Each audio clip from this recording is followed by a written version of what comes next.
I'm Jenna Kincaid. I'm 32, I serve in the U.S. Navy. I work hard, I live with discipline, and I've always been my family's backup wallet. But one day, they cornered me at a nice dinner just to pressure me into paying for something I never agreed to. And that was the moment I decided it had to end. My mom's dining room smelled like pot roast and control. I should have known something was off the second I walked in. The table was set like it was Thanksgiving, not a random Sunday. Real plates, cloth napkins, the good iced tea that comes out only when she's trying to sell you something. My dad, Gary, was already seated like he'd been assigned a chair and told not to move. My sister Kylie was on her phone, thumbs flying like she was live reporting the whole evening to the internet.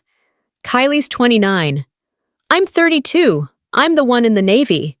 Somehow, I'm also the one who always gets treated like the family's emergency fund. Jenna Mom said all bright and sweet, "You made it!" Her voice had that sugary tone that always meant a trap was set and bait was on the hook. I hugged her out of habit. Her perfume was strong, like she'd sprayed herself, and the air around her just to be safe.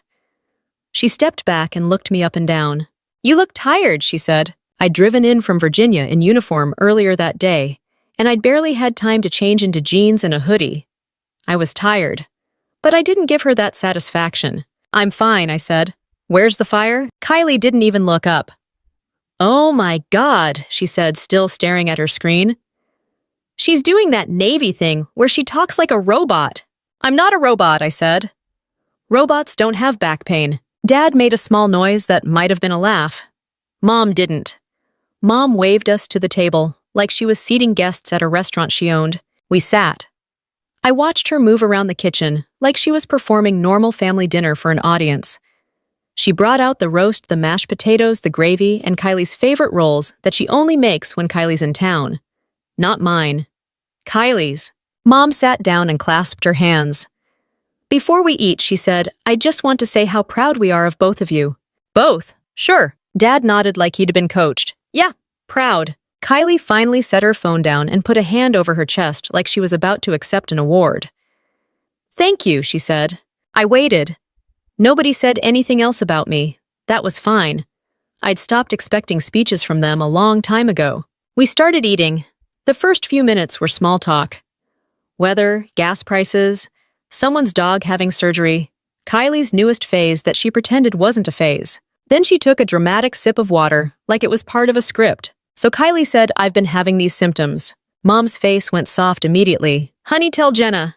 Kylie nodded like she was about to present a case in court. Headaches, brain fog, fatigue, like crushing fatigue. Dad frowned. "That sounds serious." "It is," Kylie said. "And it's not just stress. It's deeper. It's my body holding on to trauma." I chewed slowly. I kept my face neutral. I'm trained to hold a straight face through bad news and worse jokes.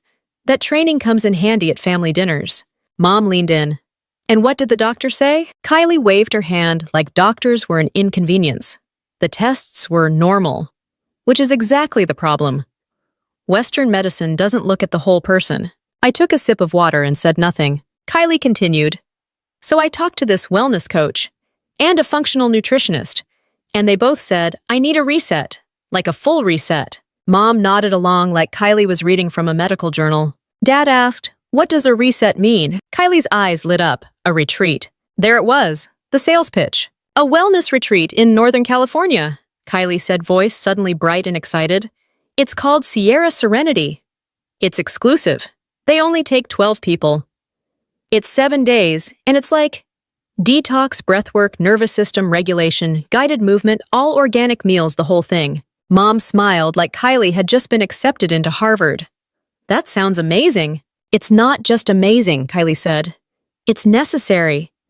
And I got lucky. Someone canceled last minute. There's an opening in 3 weeks. Dad glanced at Mom. That look again. The silent parental meeting where they decide what they can squeeze out of me. I set my fork down. "How much is it?" Kylie didn't answer right away. She did the thing where she inhales like she's about to say something brave. "It's $6,800, she said. "But that includes everything. The program, the lodging, the food, the sessions. It's basically like medical care, but better." Better, I repeated, because that was all I trusted myself to say. Mom jumped in fast. Jenna, don't make that face. I'm not making a face, I said. This is my normal face. Kylie rolled her eyes.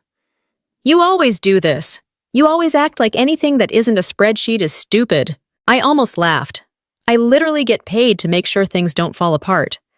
That's not a personality flaw. That's a survival skill. Dad cleared his throat. We've talked about it, Jenna. Your mom and I. We want to help. Mom nodded. We can put in $2,500. Kylie's face flickered for half a second. Not disappointment exactly. More like she'd hoped for more, but she knew how to play the grateful daughter. Oh my God, Kylie said. Thank you. Thank you. Mom reached across the table and squeezed Kylie's hand.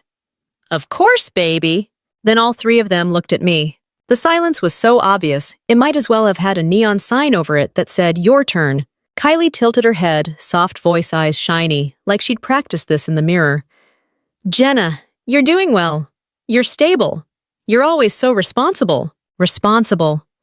The family's favorite compliment that really means you can afford to be used. Mom added, and you know how important this is for Kylie. She's finally finding her path. Dad said it's just a short-term help. She'll pay it back. Kylie leaned forward. I only need $4,300. I felt my stomach drop, and it wasn't because of the roast. $4,300. The exact amount I'd just paid out weeks earlier, money that was already allocated, already gone, already part of a plan I'd built carefully so I wouldn't be trapped. Mom slid her phone across the table. Zelle pulled up already open like she'd been waiting to hand it to me. Go ahead, she said. Just send it. They're holding the spot. I stared at the screen. Then I looked at Kylie, then Dad, then Mom, who had that calm, certain expression, like I was a vending machine, and she'd inserted the right emotional coin. I set my fork down gently. No. Mom blinked. What? I'm not paying for that, I said. I kept my voice even. I'm not sending $4,300. Kylie's eyes widened. Jenna, are you serious? Yes, I said, I'm serious. Mom's tone hardened instantly. Why not? Because I'm done being your backup plan. Because you don't treat me like a daughter. Because you only call me when money is involved. Because I'm not funding a luxury trip disguised as a healing journey. But I didn't say all that. Not yet. I can't, I said simply. I'm not doing it. Mom's face changed right in front of me, like someone flipped a switch. Her jaw tightened. The sweetness disappeared. The room got colder. Dad stared at his plate. Kylie's voice went sharp. You can. You just don't want to. Mom pushed her chair back so hard it scraped the floor. After everything we've done for you, she said loud now, you're going to sit here and refuse to help your own sister. I'm refusing to be forced, I said. There's a difference. Mom pointed at the phone like it was evidence. Send the money. No. Kylie's eyes filled with tears on command. Wow. Okay. So you just don't care if I get better? Mom's voice rose higher, louder, shaking the plates. Pay up or get out! I didn't move. I didn't blink. Mom leaned forward, eyes wide, face red. Pay up or get out! She repeated each word, hitting harder. And don't come back here again. My chest tightened. Not because I was surprised. Because part of me had always known this was the deal. Love, but only if I paid. Dad still didn't speak. His silence was its own answer. I stood up slowly. My legs felt steady, even if my insides didn't. Mom snapped, Where do you think you're going? I grabbed my jacket from the back of the chair. Home, I said, and my voice didn't shake, which almost scared me more than the yelling. Kylie scoffed through her tears. You're unbelievable! Mom followed me toward the hallway. If you walk out that door, she said, don't you dare come crawling back. I opened the door. Cold air hit my face, and for a second it felt like relief. I stepped outside, pulled the door shut behind me, and stood there for one breath. One quiet moment before I walked to my car and drove away with my hands locked on the steering wheel, my throat tight, and my phone buzzing in my pocket like a warning I refused to read.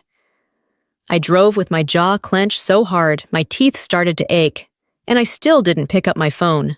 I knew exactly what would be on the screen, Kylie's text swinging between crying and rage. My mom's, how dare you, and my dad's silence pretending it wasn't a choice. I kept my eyes on the road and let the anger do what it wanted for once, instead of swallowing it. At the first red light, my hands were still shaking on the steering wheel. That's when it hit me how automatic the whole scene had been. Not the screaming, the expectation. The way my mom had slid her phone across the table, like I was a payment terminal. The way my sister had already decided her retreat was my responsibility. That wasn't new. That was my entire childhood with better Wi-Fi. Kylie is 3 years younger than me, but you'd never know it from how our family treated us. Kylie was always the fragile one, the sensitive one, the one who needed more support. I was the one who was fine, the practical one, the easy one, which is a polite way of saying I was the kid they didn't feel like parenting. When I was 14, I made varsity on my high school soccer team.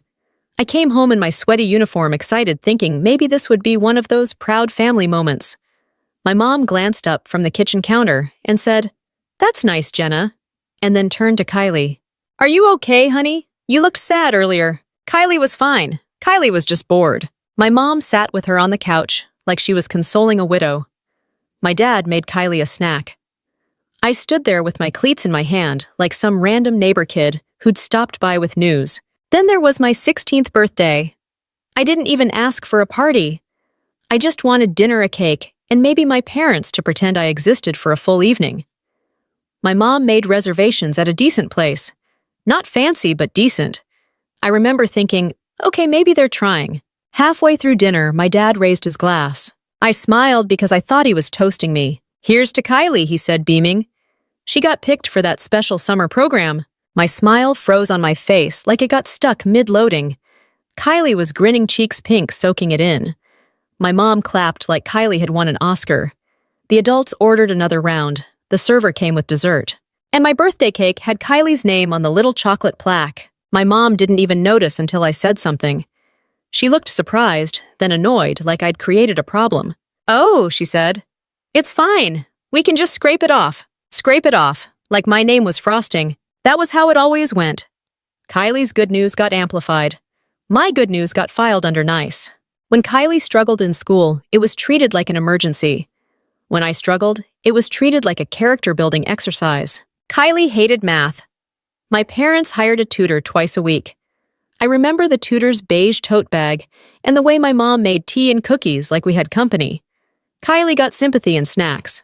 The next year, I asked if I could get help in chemistry because I was drowning. My mom said, maybe you should manage your time better. Then she asked if I could keep an eye on Kylie's mood because Kylie seemed off. Kylie wanted to do volleyball camp one summer. It was expensive. My parents made it happen. They acted like it was an investment in her future. Kylie quit volleyball the next year because she didn't like the coach's energy. I qualified for a regional competition for something academic. Nothing glamorous, but I was proud. The fee was a few $100s. My dad sighed like I'd asked him to buy a boat. He said, "Are you sure you need to go? That seems like a lot for a weekend." It wasn't about the money. It never was. It was about who mattered. By the time we were adults, the pattern wasn't subtle anymore.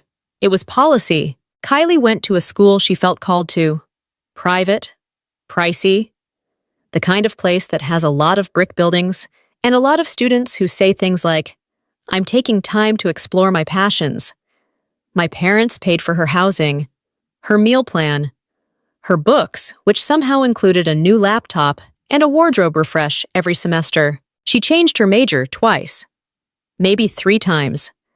I honestly lost count because my mom treated each change like it was a brave act of self-discovery. "She's figuring it out," my mom would say, voice soft, like Kylie was climbing Everest. "Not everyone is like you, Jenna." And there it was again, like being responsible was a weird hobby I did for fun. I went to a state school. I worked. I did early morning shifts and weekend shifts and nights. I ate whatever was cheap. I didn't ask my parents for much because I already knew how that conversation would go. When I graduated, I didn't get a party. I got a good job and a suggestion that I help Kylie move apartments because she was overwhelmed. Kylie's adulthood was a series of reinventions funded by other people. There was the phase where she wanted to be a lifestyle blogger. My parents paid for a camera, a website, and a weekend course taught by someone who called herself a brand visionary. Kylie posted for a month, got bored, and said the algorithm was toxic. Then she did yoga training. My parents paid for the certification. Kylie taught a few classes, complained the studio was low vibe, and quit. Then she wanted to do nutrition coaching. Not a degree. A certification. My mom called it education. Kylie called it stepping into her purpose. My dad called it an investment. I called it what it was, another bill. Every time Kylie needed money, it turned into a family emergency where everyone was expected to rally. Especially me.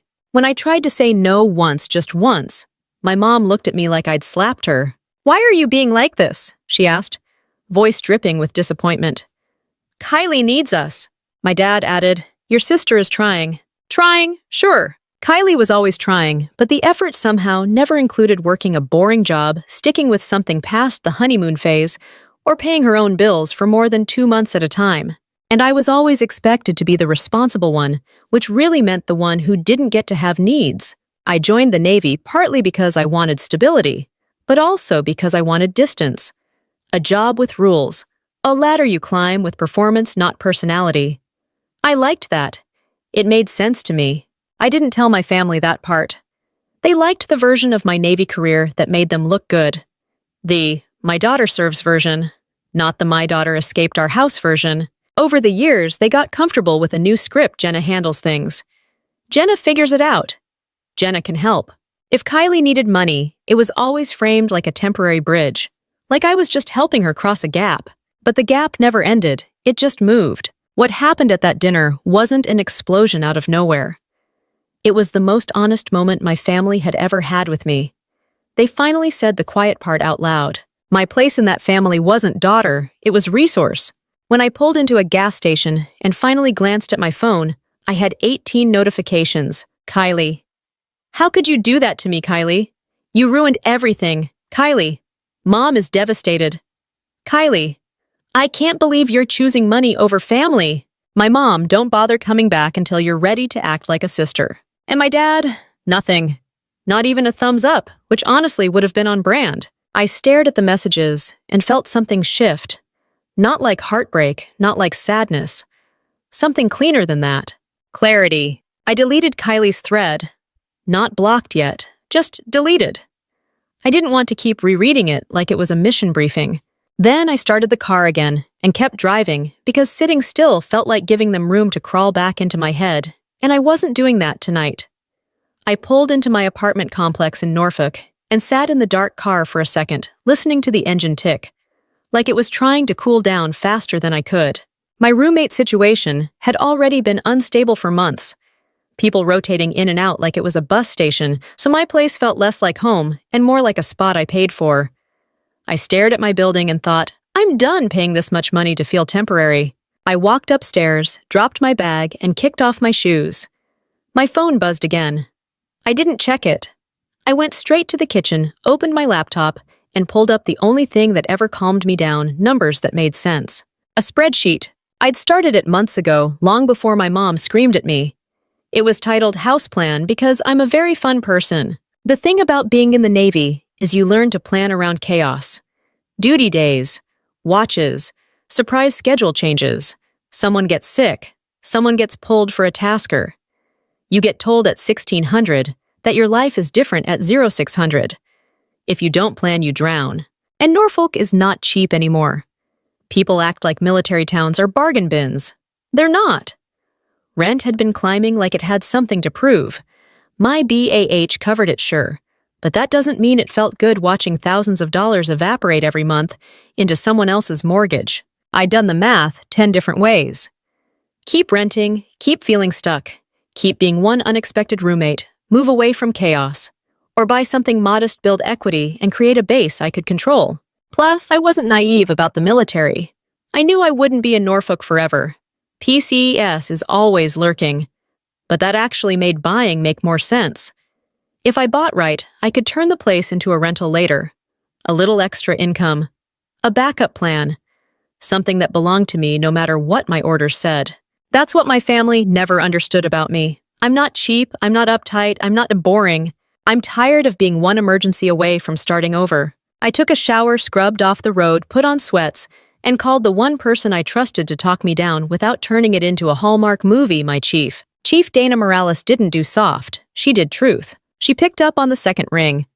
"Kincaid," she said, "you okay?" I didn't bother pretending. Not really. There was a pause, the kind where you could tell she was standing somewhere with her arms crossed, waiting for the facts. Talk. I told her the short version. Family dinner, retreat. Money demand. Mom's ultimatum. She didn't gasp. She didn't say, "Oh my God." She didn't say, "But she's your mom." She said, "How much?" 4,300. And you said no. Yes. Good. That one word hit harder than any comfort speech. Good. I exhaled like I'd been holding my breath since I opened my mom's front door. Chief continued, "Don't send them money. Don't argue. Don't negotiate. Document. Protect your career. Protect your finances." I wasn't going to send it, I said. I know, she said. But when family starts screaming, people make dumb choices just to stop the noise. I laughed once, short and bitter. My mom's noise is Olympic level. Chief's voice stayed calm. Listen, you're not responsible for your sister's life. You're responsible for your own readiness. Mentally, financially, professionally. Those are connected. Don't let anyone pull you off track. I stared at my house plan spreadsheet, the neat little boxes that represented months of discipline. They make it sound like I'm abandoning the family. Chief snorted. They abandoned you a long time ago. They just didn't announce it. They outsourced everything hard to you and called it being strong. That landed because it was accurate. I didn't tell Chief all of it. I didn't tell her the exact words my mom used. I didn't tell her how my dad stared at his plate. I didn't tell her how Kylie's tears looked rehearsed. I kept it professional, because that's my default. But when I hung up, I felt steadier. I opened my house plan again and scrolled past the totals. Purchase price $238,000. Loan fee A. Monthly payment manageable. Utilities predictable. Emergency fund intact. Then the line that mattered right now. Required items before move-in, $4,300. It wasn't some cute purchase like throw pillows. It was the unglamorous stuff that keeps a house from turning into a mold factory. Inspections, treatment, basic safety work. The kind of thing you handle because you're an adult, not because it looks good on Instagram. I'd already paid it. That money was already committed. And even if it wasn't, I still wouldn't have sent it to Kylie's retreat. Because here's the honest truth. If Kylie went to that retreat, she'd come home glowing, post 100 pictures, talk about alignment and release, and then 2 months later, she'd be blocked again because the universe was resisting her. And my mom would call me like it was my job to solve that too. The next morning, I drove to Bayside's gritty from bad sleep. The air was cold, the kind that wakes you up whether you want it to or not. I parked, grabbed my bag, and walked in. Work was normal. That sounds boring, but it saved me. Normal meant my problems had rules. Normal meant the person yelling at me wouldn't be my mother. My friend Tasha caught me by the admin desk and raised an eyebrow.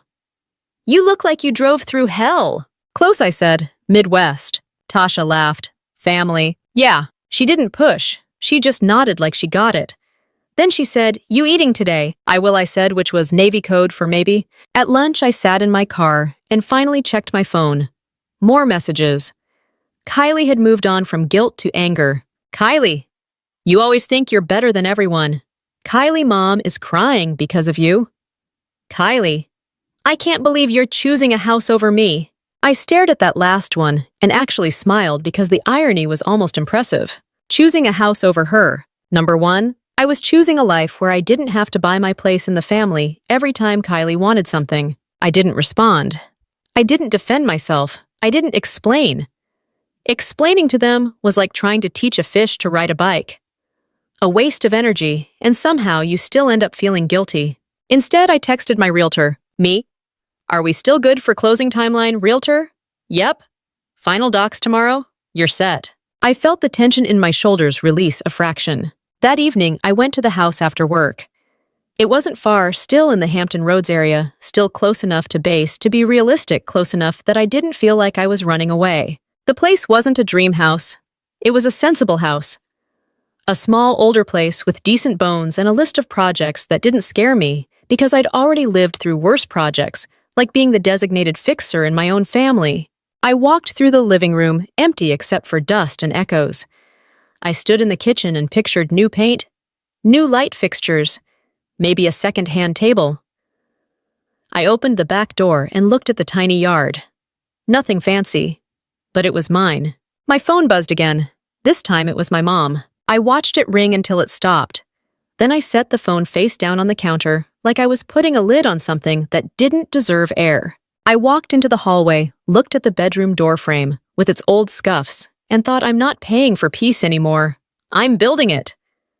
I left my phone face down on the counter and kept moving through the house like the silence was something I could lay down in neat lines. The next few days were a blur of signatures, emails, and short bursts of adrenaline. Closing documents, final walkthrough, keys in my hand, a stack of paperwork so thick it could double as a weapon if someone broke in. The unglamorous kind of milestone that doesn't make good social media, but makes a good life. I didn't tell my family, not because I was hiding it like some guilty secret, but because I knew exactly how they'd twist it. They'd hear Jenna bought a house and translate it into Jenna has money available for Kylie. And the craziest part is they'd truly believe that translation was fair. That's what made the dinner so disgusting in hindsight. My mom didn't scream out of nowhere. She screamed because the machine didn't work the way it usually did. I replayed that table scene in my head while I was unpacking boxes in my new living room. Not because I missed it, but because my brain kept trying to make sense of the pattern. Like if I studied it enough, I could finally stop being surprised. The setup had been textbook mom. Step 1. Make it feel special. The good dinner, the cleaned-up house, the polite smiles. My mom acting like we were one big happy family that definitely didn't run on emotional blackmail. Step 2. Bring Kylie in with a sob story that couldn't be argued with, because if you question it, you look cruel. And Kylie's sob story wasn't even creative. It was the same template she always used, just with different buzzwords. This time it was toxins and nervous system regulation. Last year it was burnout and finding alignment. Before that, it was my gut health. Before that, it was I can't work because I'm overwhelmed. No matter what the label was, the solution was always the same: someone else pays. Step 3. Recruit dad as the quiet authority. He never yelled. He didn't have to. He'd just sit there, voice low, and say something like, "We're family." Like that sentence was a legal contract I'd signed at birth. Step 4. Put me onto the spot in real time. Not a phone call I could end. Not a text I could ignore. A table. A room. All eyes on me. The pressure of being watched while you decide whether you're going to be the villain tonight. And the thing is, it used to work. For years it worked. Because the emotional cost of saying no felt bigger than the financial cost of saying yes. That's what my mom counted on. She'd done it when Kylie needed help with rent because her job wasn't a good fit. She'd done it when Kylie needed a new laptop for her business. She'd done it when Kylie wanted some certification that sounded official until you looked it up and realized it was basically a PDF. My mom would say, "It's not that much about any amount of money that wasn't coming out of her pocket." Then she'd say, "You're the responsible one," like that was my birthright or my punishment. By the time Kylie hit 29, she wasn't even embarrassed anymore. She had this calm entitlement about it, like asking me for thousands of dollars was no different than asking me to pass the salt. And at that dinner, when my mom slid her phone across the table, she wasn't hoping. She was expecting. Because my role was never to choose. My role was to comply. I kept thinking about the specific numbers, too. Retreat $6,800. Mom and Dad's generous contribution, $2,500. The amount they demanded from me, $4,300. That wasn't random. That was intentional. My mom didn't say whatever you can help with. She didn't say even $200 would help. She named a number, a big number. A number she felt entitled to. And when I said no, she didn't ask why. She didn't show concern. She didn't say, "Are you okay financially?" She went straight to punishment. That's the part that still makes my skin crawl. If you truly love someone, you don't treat their boundary like betrayal. You don't scream and threaten and try to exile them. You get curious. You listen. You adjust. My mom did none of that. She went to the only tool she had: fear. Fear of losing family. Fear of being the bad daughter. Fear of being alone. It used to work because I believed their love was something I could earn. Like if I paid enough, I could finally be treated equally. But when you're 32 and you've built a whole career in an organization that runs on clear rules and consequences, you start to see how ridiculous your family's system is. In the Navy, if someone wants something from you, they have to put it in writing. They have to justify it. They have to follow a chain. There's accountability. At my mom's table, the chain was just my throat, and how hard she could squeeze it with guilt. I carried a box into the bedroom and set it down too hard. The cardboard crumpled on one corner. Relax, I muttered to myself. It's a box, not your mother. I laughed once because it was either laugh or punch drywall, and I just signed paperwork promising I wouldn't do that. That week, I handled the practical things, change the locks, set up utilities schedule, the HVAC service, get the termite treatment paperwork filed. The kind of adult tasks nobody claps for. I also did something I should have done a long time ago. I opened my phone settings and turned on two-factor authentication for everything. Email, banking, social accounts. I changed passwords, real passwords, not the lazy ones my family could guess, because they'd been guessing them my whole life. I didn't do it because I thought my mom was going to hack me like some evil genius. I did it because my family had never respected a boundary they couldn't cross-check. And Kylie especially had a habit of crossing lines and then acting confused when people got mad. Like she just ended up with access to things. Accidentally. Sure. Tasha called me one night while I was sitting on the living room floor, surrounded by bubble wrap and regret. You alive? She asked. Technically, I said. My back is suing me. She laughed. Did you hear from your family? Yeah, I said. They're doing their usual thing. Kylie's a victim. My mom's mad. My dad is spiritually absent. Tasha paused. You okay with that? I leaned back against the wall and stared at the ceiling fan that didn't work yet.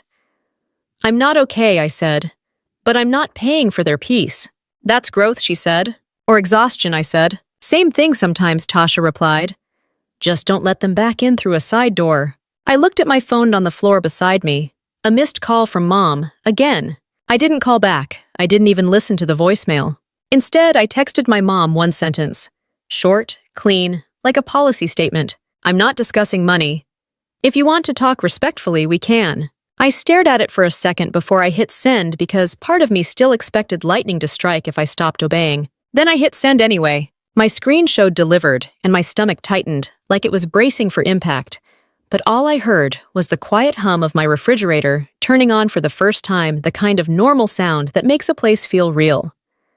My stomach stayed tight, even after I set my phone down, like my body didn't trust peace when it finally showed up. The next morning, Mom replied with exactly the kind of message you'd expect from a woman who thinks boundaries are a personal attack. Mom, we don't need to talk respectfully to our own daughter. You need to fix your attitude. Mom, Kylie is suffering. Your selfishness is unbelievable. Mom, don't contact us until you're ready to do the right thing. No apology. No acknowledgement that she told me not to come back.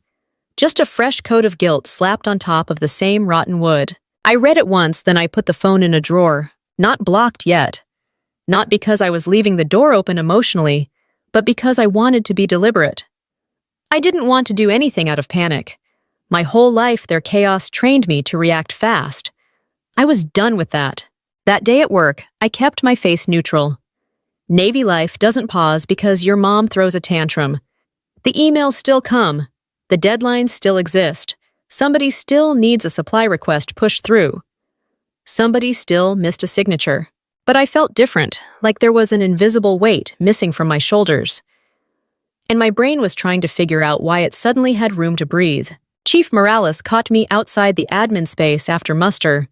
How'd it go with your family? She asked, like she already knew it went badly. I kept it simple. I set a boundary. They didn't like it. Chief nodded. They ever like it when you say no? No. Then don't treat this like a negotiation, she said. Treat it like a policy. You said it. You enforce it. I swallowed. My mom told me not to come back. Chief's eyebrows lifted slightly, and it hurt. It still hurt, because no matter how old you get, your brain has this little primitive part that wants your parents to want you. But there was something else, too. Something I didn't expect. Relief. I didn't say that out loud. I just said I'm focusing on my house. Good, she said. Then she leaned in a fraction. Change your emergency contact if you need to. That hit me harder than the screaming ever did, because it was practical. Real, not emotional. The kind of suggestion you only make when you've seen people get burned by family drama. I nodded like I was taking down instructions. I will. At lunch, I sat in my car and opened my personnel system. Emergency contact Mom. Alternate dad. It looked ridiculous now, like a joke that had gone on too long. I stared at the screen and hesitated. Not because I didn't know what to do, but because that one click felt like a line in the sand. Like I was admitting officially that my parents were not safe. My thumb hovered. Then I thought about Mom sliding her Zelle screen across the table like it was normal. I thought about Dad staring at his plate. I thought about Kylie crying like she was auditioning. I changed my primary contact to my friend Tasha. Alternate my chief's office number per policy, and then I added my neighbor Jean's number in my personal phone, as a local backup, someone who would actually pick up if I needed help. I hit save. The world didn't end. The Navy didn't burst into flames. No angels sang, but my chest loosened. After work, I went to the house. I'd been sleeping at my apartment while I got the basics set up, utilities safety checks, a few repairs. But I spent every evening in the new place, even if it was just me, a folding chair, and the sound of a distant highway. It felt mine, not perfect, not Pinterest-ready, but mine. I walked through the kitchen and made a list on a legal pad. Paint, light fixtures, new outlet covers. Little things that made the place feel cared for. My phone buzzed again. I ignored it. I kept writing. Buzz, buzz. I finally checked. Kylie. You're really doing this. Kylie, Mom hasn't slept. Kylie, Dad says you're being stubborn. Kylie, if you just send the money, we can all move on. Move on! That was always their favorite phrase. It meant shut up, pay, and let Kylie keep doing whatever she wants without consequences. I didn't respond. I didn't owe Kylie my emotional labor while she tried to extort me with guilt. Instead, I did something else. I opened my banking app and made sure every account had alerts turned on. I checked that my card limits were normal. I made sure there weren't any old shared accounts linked through family. I wasn't paranoid. I was prepared. Because Kylie problems had a habit of turning into Jenna clean up fast, and I wasn't letting them touch my finances. That weekend, I bought a cheap security camera system from a big box store. Nothing fancy, just enough to cover the front door and driveway. I installed it myself because I wasn't about to hire someone to drill 4 screws into siding. Leon. My neighbor wandered over while I was up on a small ladder. He was in his late 60s, wore a baseball cap like it was part of his body, and had the calm energy of someone who'd fixed his own stuff for decades. You moving in? He asked. Basically, I said, still working out the timing. He nodded and glanced at the camera, smart. I laughed once. I'm not trying to be dramatic. I just have family. Leon made a face like he understood exactly what that meant. Family's great when they act like it. When they don't, you do what you gotta do. Jean called from their porch. Leon, don't bother the young lady. He waved her off. I'm not bothering. I'm approving her camera choice. Jean walked over with a polite smile. You need anything? We have extra moving boxes. That would actually help, I said, surprised by how easily the words came out. I was used to needing things and not asking. Jean nodded like it was normal. We'll bring some. As they walked back, I stood there for a second and let myself feel how weird it was that strangers offered more kindness in 2 minutes than my own mother had offered in years. That night, I unpacked in the bedroom.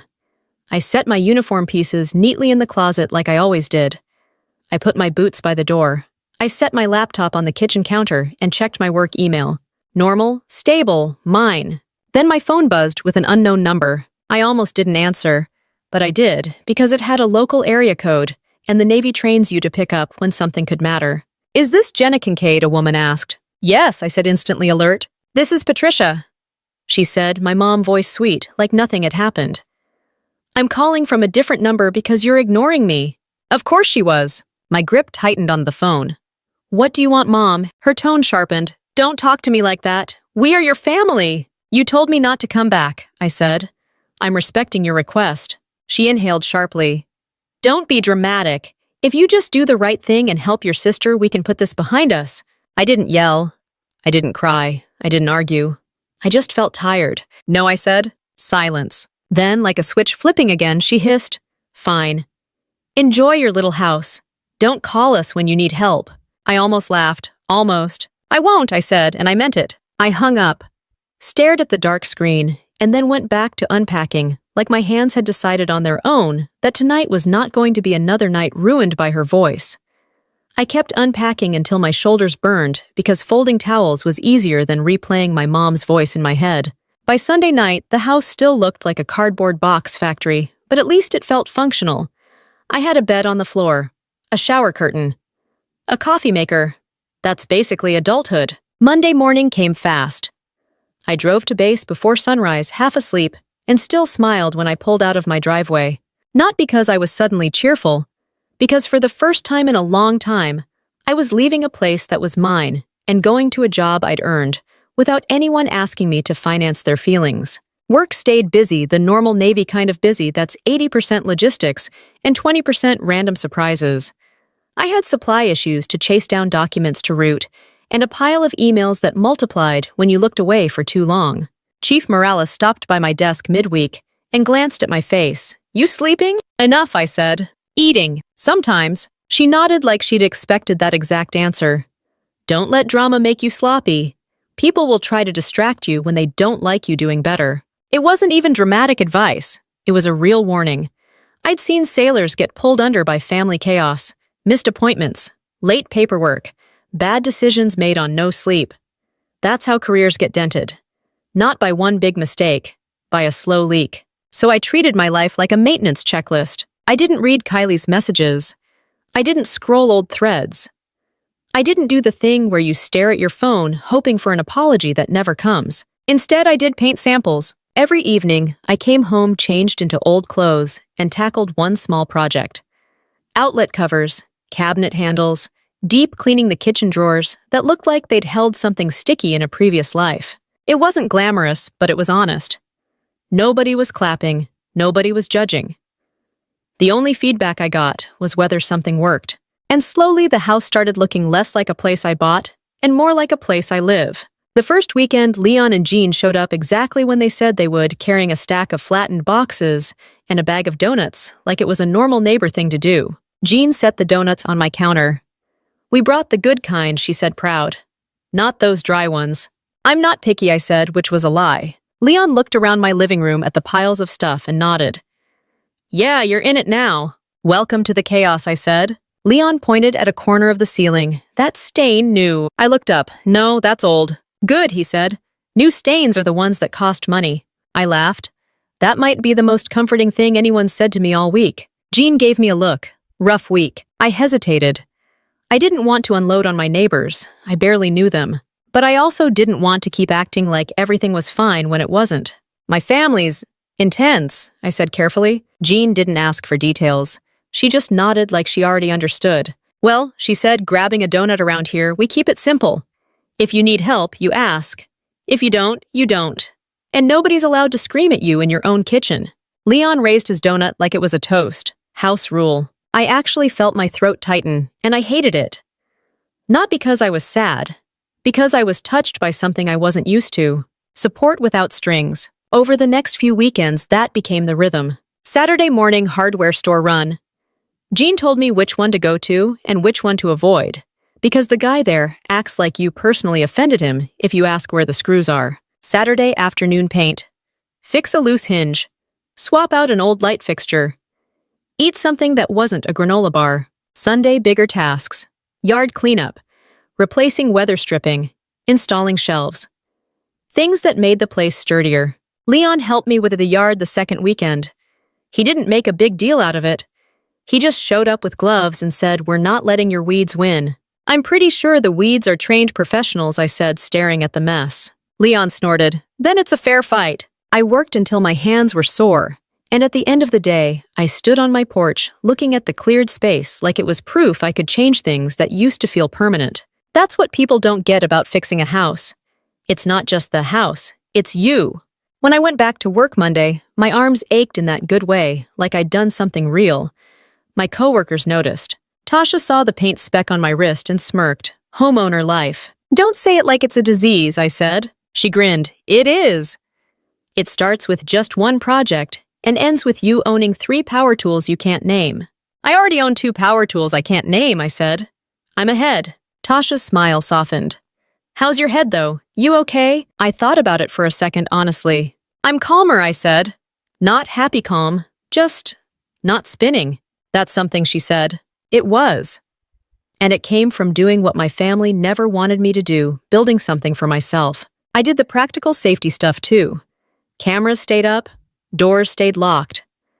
I didn't post photos that showed the street, the mailbox, or anything obvious. I learned that the internet doesn't need your full life story. And I made one more decision that week, a quiet one. I opened my contacts and renamed my mom's entry from Mom to Patricia. It sounds petty. It wasn't. It was clarity. Mom is a title that comes with certain expectations. Care, protection, love. Patricia was a person who screamed at me over money and told me not to come back unless I paid. Naming her correctly made it easier not to fall into old habits. On Friday night, after a long week, I sat on my porch with a cheap folding chair and a drink that tasted like it came from a gas station cooler because it did. The sun was setting. The air was humid. Somewhere down the street, someone's kid was yelling about a basketball game like it was the playoffs. And for the first time since that dinner, I realized I hadn't checked my phone in hours. No doom scrolling. No waiting for a message that would make me feel sick. No bracing for impact. Just quiet. My phone buzzed on the little porch table, and for a split second, my stomach tried to tighten again out of habit. But when I picked it up, it wasn't my mom. It was a message request on social media from someone I didn't know. The profile photo was Kylie. Not her main account, a different one. The message was one sentence. I know where you live. My thumb hovered over the screen, and my whole body went cold like someone had opened a freezer door inside my chest. I read the message again. I know where you live. No greeting, no we need to talk, no apology, just a threat dressed up as a flex. I didn't respond. I didn't even type. I took a screenshot first because I've learned the hard way that people like Kylie love to rewrite history the second you call them out. Then I clicked into the profile. It was her, but not officially. A new account with a different username, a generic bio, and a handful of posts that looked like they'd been thrown together to make it seem real. The kind of account you make when you've been blocked before and you're feeling dramatic. My stomach tried to climb up my throat. I forced myself to breathe slowly and look at the details like it was a problem to solve, not an emotional grenade. How did she find my address? I ran through everything I'd posted. I'd been careful. No street signs, no mailbox, no wide shots of the front. Just interior before and after photos, and a couple of yard pictures that shouldn't have mattered. Shouldn't have. Then I remembered one stupid thing. A photo of me holding a paint roller on the porch, smiling, and behind me, barely visible if you weren't trying, was a corner of the neighborhood entrance sign. Not the full name, just the design and a recognizable shape. Kylie would absolutely zoom in on that like she was on a crime show. I set my phone down and stood up because sitting still suddenly felt unsafe. I walked through my house, checking locks that were already locked. I looked at my camera feed. The street looked normal. No car sitting out there. No shadow by the mailbox. Nothing. That should have calmed me down. It didn't. Because Kylie wasn't the kind of person who needed to show up to hurt you. She could hurt you with a phone call, a rumor, a complaint, a fake concern. She'd been trained by my mother to do it that way. I opened my notes app and started a list. Screenshot message, save profile link, check privacy settings, block burner accounts. Tell Leon and Jean, tell Chief, document everything. I hated that I had to do this. I hated that my own sister had turned into a security concern. But I also didn't feel guilty. That was new. I felt clear. I walked next door and knocked on Leon and Jean's door. Jean answered surprised. You okay, honey? She asked immediately, reading my face. I need to tell you something, I said. My sister's unstable. She messaged me that she knows where I live. Jean's expression shifted from warm to sharp. Unstable, like showing up? Maybe I said, or causing trouble. I don't know. Jean turned her head and called Leon. Leon appeared behind her in seconds, like he'd been summoned by the word trouble. I showed them the screenshot. Leon's jaw tightened. Do you think she'd come here? I don't know, I said, but she's mad. And she's the type to do something petty and call it help. Jean folded her arms. We don't like petty. Leon nodded. If you see any car you don't recognize, tell us. If anyone comes asking questions, you tell us. We'll keep an eye out. I swallowed. I'm sorry to drag you into this. Jean waved a hand like I'd apologized for the weather. You didn't drag us. You live here. That's enough. That word again. Community. Not because you paid dues, because you existed in the same place. I went back home and did the next practical thing. I locked down every privacy setting I could find.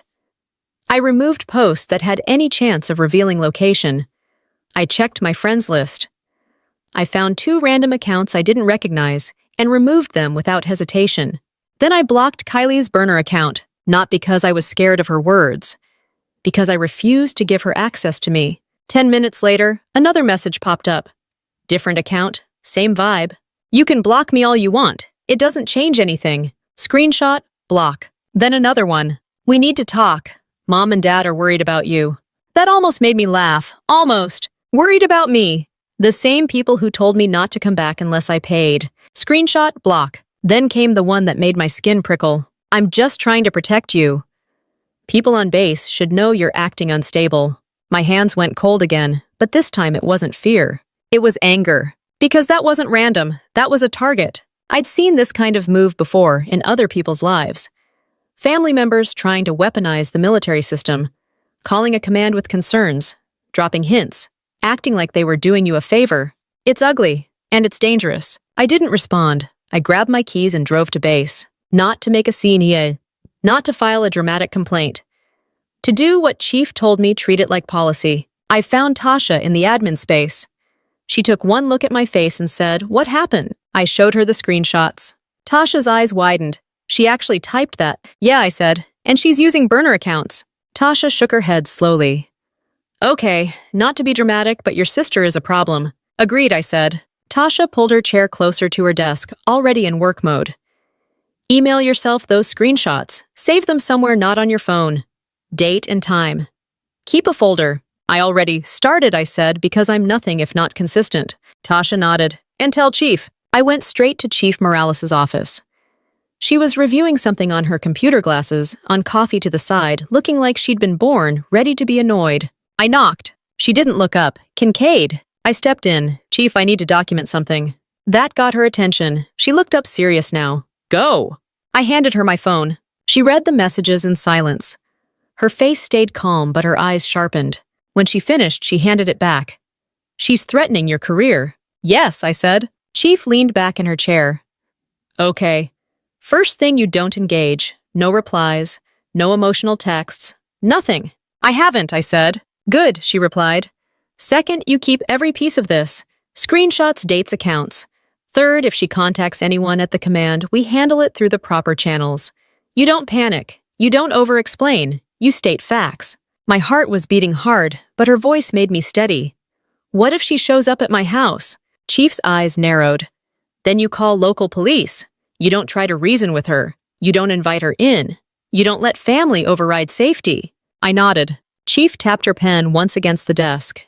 "And Kincaid." "Yes, Chief. Your mother started this," she said flatly. "Your sister is just running the play." That hit. Not because it was new, but because hearing it stated, that clearly made it harder to deny. I left her office and went back to my house that night, feeling like I'd swallowed a rock. Not fear exactly. More like my nervous system was on high alert because the rules had changed. I wasn't just dealing with guilt and yelling anymore. Now I had to deal with the fact that Kylie had crossed into, "I will ruin you if you don't pay" territory. When I pulled into my driveway, my porch light turned on automatically. The cameras were still running. Everything looked normal. Then I saw a piece of paper tucked under my doormat. I froze for half a second, then crouched, keeping my head on a swivel like I'd been taught. It was a printed screenshot of one of my old social media posts, the one with the porch photo. And underneath it, written in thick black marker, were 3 words, "Nice little place." I stood there with that paper in my hand, and the quiet of my neighborhood suddenly felt like it had teeth. My first instinct was to run inside and lock every lock I'd already locked. My second instinct was to do something dumber like call Kylie and scream until my throat gave out. I didn't do either. I walked straight to my front camera, waved the paper in front of it so the timestamp would catch it. Then I stepped back and looked around the street. No car, no movement. No obvious sign of anyone watching. Still, my skin didn't stop crawling. I went inside, set the paper on the counter, and pulled up the camera footage on my phone. Front door, driveway, street view. I rewound, scanning the clip like I was trying to spot a ghost. At first, nothing. Then about 20 minutes earlier, a figure had walked up from the sidewalk, stayed low, slid something under the mat, and walked away. Hood up. Face angled down. But the gait was familiar in a way that made my stomach twist. Not proof, but not nothing. I recorded the clip, saved it, and emailed it to myself and to Tasha, subject line documentation. Then I did what Chief told me. I called local non-emergency and asked how to document harassment if someone was leaving messages on my property. I didn't make it dramatic. I didn't say my sister is stalking me. I said a person was leaving notes and I wanted it recorded. The dispatcher gave me a case number and told me to call if the person returned. It wasn't a magic fix, but it was a paper trail. Paper trails are underrated revenge. I barely slept that night. Not because I thought someone would break in, but because my brain kept replaying that marker message like it was a chant. Nice little place. It wasn't a compliment. It was a reminder. Kylie wanted me to feel watched. She wanted me to feel like she could reach into my life whenever she wanted. The next morning, I drove to base early and parked farther away than usual just in case. I didn't want my car to be easy to spot. It sounded paranoid, but I'd learned there's a difference between paranoia and pattern recognition. I walked in, nodded at a couple people, and tried to move like I wasn't carrying a bomb under my ribs. Tasha caught me in the hallway. "You look like you didn't sleep." "I didn't," I said. She lowered her voice. "Did something happen?" I pulled out my phone and showed her the clip. Tasha's eyes widened. "Okay, that's not normal." "No," I said, "it's not." Tasha didn't panic. She did what she always did. She got practical. "Send that to Chief too," she said. "And don't touch the note more than you already did. If you still have it, put it in a bag." "I do," I said. "I have a photo video, all of it." Tasha nodded sharply. "Good. You're doing everything right." I wanted to believe her, but part of me still felt like I was 12 years old again, watching my family bend reality and knowing I'd be the one blamed for noticing. I went to my desk and tried to work. I really did. I got through a couple emails. I routed paperwork. I even answered a question from a junior sailor about a form without snapping. Then my chief's phone rang. I didn't hear what this person said, but I watched the change in Chief Morales's posture. She went still. She glanced at me once. Then she said, "Yes, I understand. Send it to the official inbox. We'll handle it." She hung up and stood up. "Kincaid, my office." My pulse kicked up. I followed her in and shut the door behind me. Chief didn't sit. She walked to her desk, picked up a printed email and held it out. "This came in," she said. My eyes scanned the page. It was an anonymous complaint. No name, no return email. Just a messy block of text that read like someone trying very hard to sound concerned and very hard not to sound like themselves. It said I'd been acting erratic, that I was financially unstable, that I'd been making impulsive decisions, that I'd been talking about cutting off family and moving away, that I was not in a good mental state. And then the line that made my stomach drop harder than all the rest: she should not be trusted with sensitive responsibilities. My throat went dry. In the military, words like unreliable and unstable aren't just insults. They're weapons. They're the kind of thing that can get your leadership asking questions, even if they don't believe it. They still have to check. Chief watched me. "You want to guess who wrote that?" I forced my voice to stay even. "My sister, or my mom, or both." Chief nodded once. "That's my read too." I swallowed. "Is this going to mess up my record?" Chief's eyes didn't soften, but her tone did. "Listen to me. An anonymous email is not evidence, but it is a signal, and we treat signals correctly." She tapped the paper. "We document, we verify, we protect the unit and the sailor. That's the job." I nodded, trying to keep my breathing steady. Chief continued, "You've had solid performance. No issues, no incidents. Your evals are strong. So this is noise." My jaw clenched. "It doesn't feel like noise." "I know," Chief said. "That's what they want. They want you rattled. They want you making mistakes." She pointed at me. "So you don't. You stay squared away. You keep doing your work. And you give me everything you have, those screenshots that note the camera footage, the case number." "I have it," I said, "all organized." Chief actually looked pleased, which is rare. "Of course you do." She stepped back, arms crossed. "Have you spoken to your family since the dinner?" "No," I said. "My mom called once from a different number." I said no. "That's it." Chief nodded. "Good. Don't give them more material." My hands were tight at my sides. What if they keep doing this? "Then we keep handling it," Chief said. "And if it escalates, we involve the right people. Legal, security, whoever we need. You're not alone in this." That last sentence hit me in a weird way. Not emotional, not comforting. More like, oi, stabilizing. Like someone had put a hand on the wheel while I drove through a storm. Chief handed the printed complaint back to me. "I'm going to respond through official channels," she said. "Professional, factual, no drama. And I want you to write a short statement for the file, just the facts. No therapy session. Dates, incidents, and your documentation." "Yes, Chief," I said automatically. Then she added in Kincaid, "Yes, this is not your fault," she said firm. "People don't get to sabotage you because you won't fund their life." My throat tightened.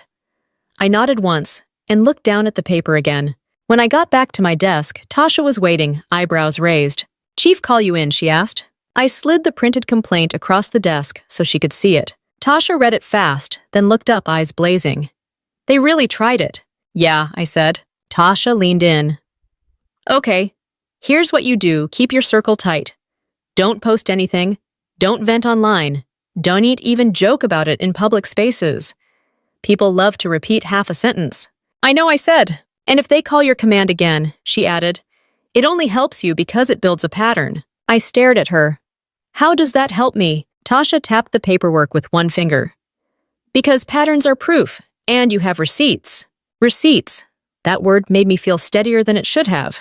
By the end of the day, I'd emailed Chief the screenshots, the video clip, the police case number, and a short timeline, dates, times, what was said, what happened, what I did. No feelings, no speeches, just facts. That night, I drove home and pulled into my driveway, slowly scanning like I'd been trained. The porch light clicked on. The cameras showed nothing new. The street was quiet. I walked inside and set my bag down, then checked my phone out of habit, expecting another burner message. Instead, there was a text from an unknown number. It was one sentence, just like Kylie's style when she wanted to sound powerful. "You can't hide behind your uniform forever." I stared at that text until the letters stopped looking like words and started looking like pure spite. Then I did the most satisfying thing I'd done all week. I added the number to my contacts as Kylie Threats took a screenshot and blocked it. Not because I was scared of her, because I was tired of giving her direct access to my nervous system. At work, things stayed steady.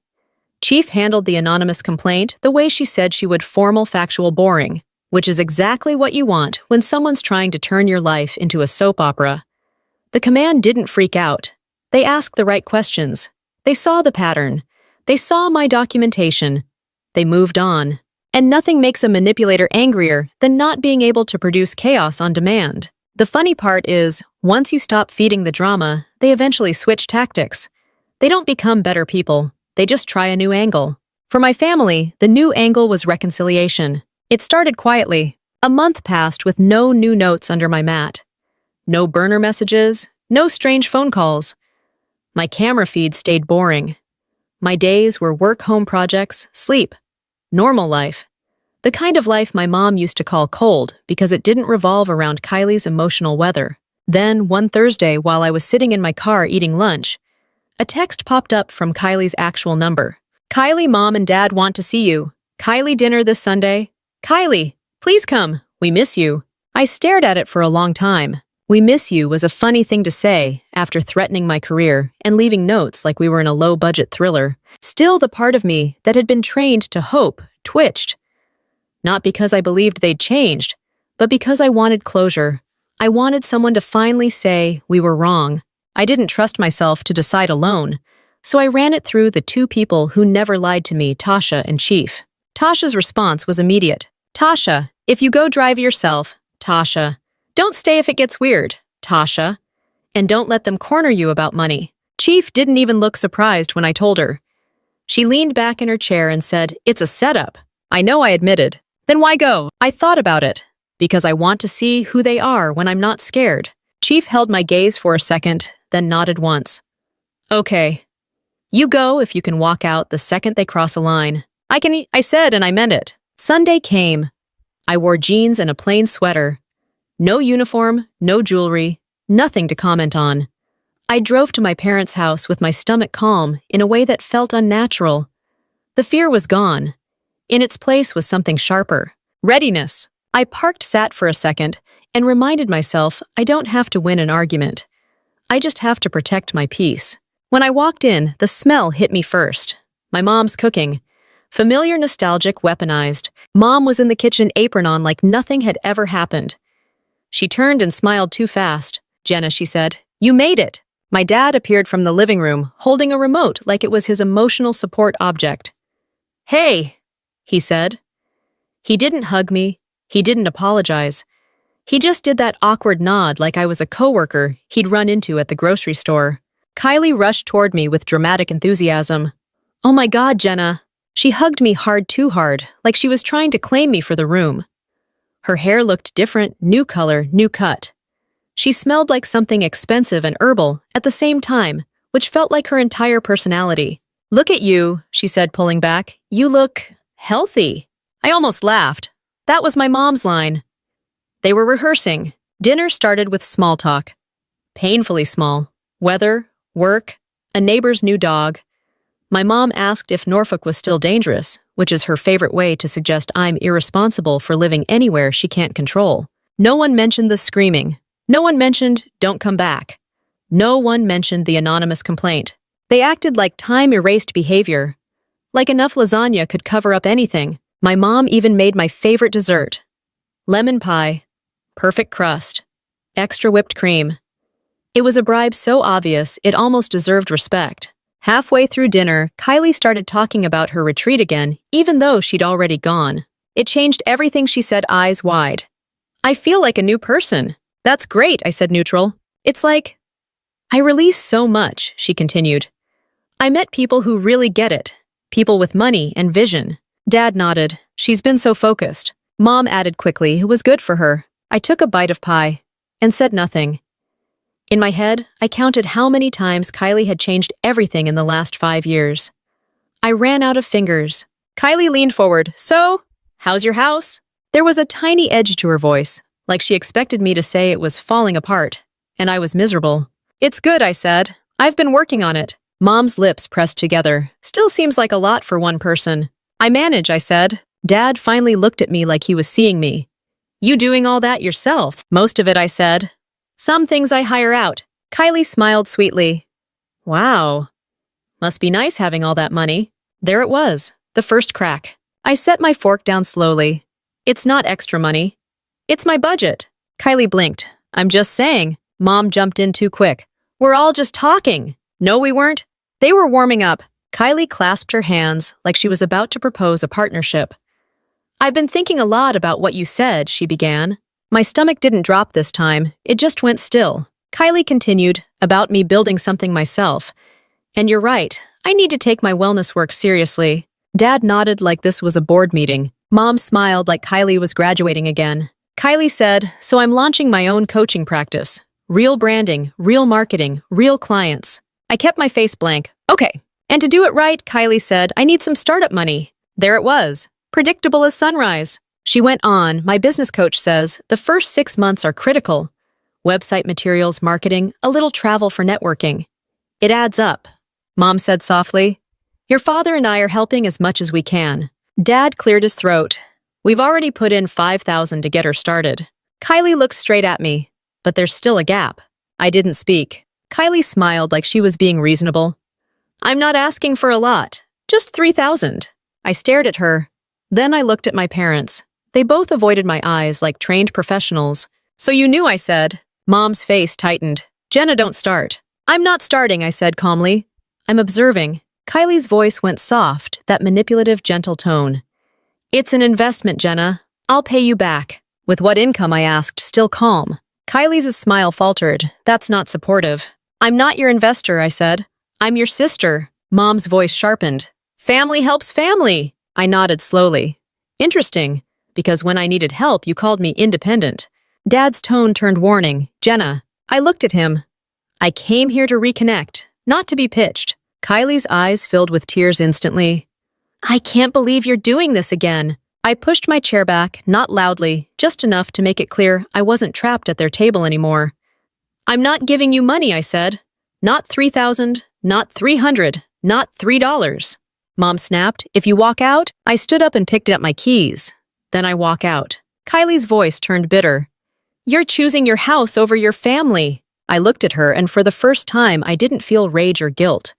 I felt distance. I'm choosing a life where love isn't a transaction, I said. I walked toward the door with my heart steady because the weirdest part was how familiar the room felt. and how unfamiliar I felt inside it, like I'd finally outgrown a place that was never built for me. I closed my parents' front door behind me and didn't pause on the porch this time because I'd already learned what hesitation costs in that family. I walked straight to my car, got in, and started the engine with hands that didn't shake. The street looked the same as it always did, quiet, familiar, boring. But I felt like I'd walked out of a building that had been on fire for years and finally stopped pretending the smoke was normal. On the drive back to Virginia, I didn't cry. I didn't rehearse comebacks. I didn't even feel that old twist of guilt. What I felt was clean, like when you delete an app that's been draining your battery and you suddenly realize your phone can actually function. The next morning was Monday, and Monday didn't care about my family's feelings. I showed up early in uniform, hair-tight boots polished, brain switched on. Chief Morales spotted me in the passageway and gave me a look. "You go." "Yeah," I said. "And they asked for money again." Chief let out a short laugh. "Of course they did." I said no, I added. Chief nodded once. "Good. Keep that energy." 2 weeks later, I got pulled into an office again, but this time it wasn't for drama. It was my LPO and Chief both looking too calm for it to be a mistake. "Kincaid," my LPO said, sliding a paper across the desk. "You're getting recognized for your work on the supply tracking cleanup and the deployment prep package." I stared at the paper. It was official. Not a good job in passing. Not a vague compliment. A real recognition. The kind that ends up in your record and actually matters. My chest warmed, but I kept my face neutral because I'm still me. "Thank you," I said. Chief leaned back. "This is what happens when you stay focused. Keep your life tight. Keep your work clean." I knew what she meant.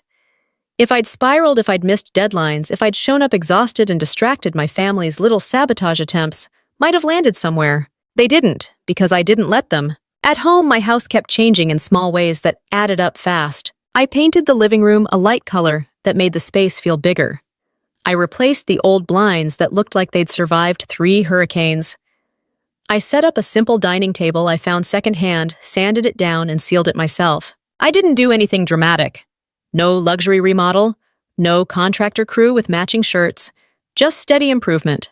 Because this wasn't about showing off, it was about building stability. Leon helped me install a new porch light one Saturday. He didn't ask why I chose that particular light. He just held the ladder and said, "Hand me the screws."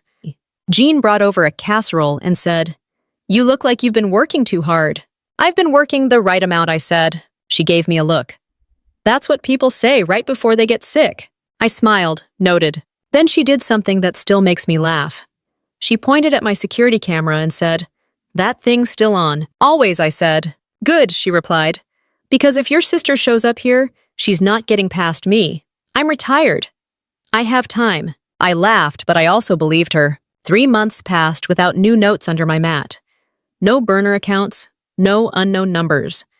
Either Kylie got bored, or my receipts made her realize she wasn't in control of the story anymore. And that's the thing about controlling people. They don't stop because they suddenly respect you.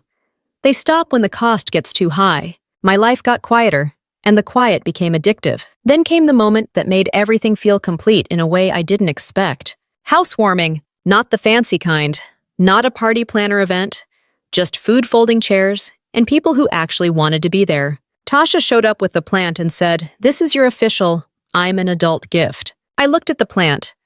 "This thing is going to die." Tasha shrugged. "Then it'll match the emotional vibe of your family." "Fair," I said, laughing. Chief Morales didn't stay long because chiefs don't do long social events unless forced. But she came, stepped inside, looked around, and nodded once. "Good space," she said. From Chief Morales, that was basically, "I love you." Leon and Jean came with a pie and a screwdriver set, because apparently they decided I was the neighborhood project now. "You're going to need these," Leon said, handing me the tools like he was passing down an heirloom.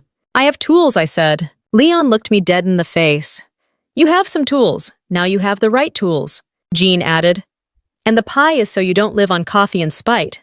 I held up both. These are both valid life essentials. The house was full, in a way my parents' house never was not full of people, sitting around a table waiting to extract something from me, but full of laughter and normal conversation, and small compliments that didn't come with a bill attached. At the end of the night, after everyone left, I stood alone in my living room and looked around at the place I'd built piece by piece. Not just the paint and the furniture, the boundaries, the calm, the sense that I didn't owe anyone access to my life. My phone buzzed on the counter. One notification. A text from Kylie. Kylie saw the photos. Your house looks nice. Hope you're doing okay. I stared at it for a second, waiting for the usual spike of emotion. It didn't come. It was just information. I didn't rush to reply. I didn't take the bait. I didn't feel the need to fix her life, comfort her, or defend myself. I replied 2 sentences. Me, thanks. I'm doing well. Hope you are too. Her response came a minute later. Kylie. Things are hard. Business is slow. I moved back home. Mom is stressed. Dad's mad all the time. I could picture it without trying.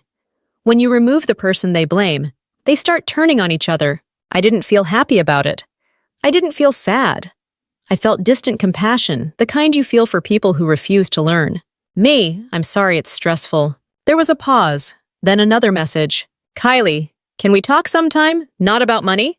I stared at that line for a long moment. Old me would have rushed in. Old me would have thought maybe this is the moment. Maybe she finally gets it. New me didn't need to gamble my peace to find out. I typed back, we can talk. Neutral place. Coffee shop. And I need one thing clear up front. Kylie. Okay. No money. No access to my accounts. No showing up at my house.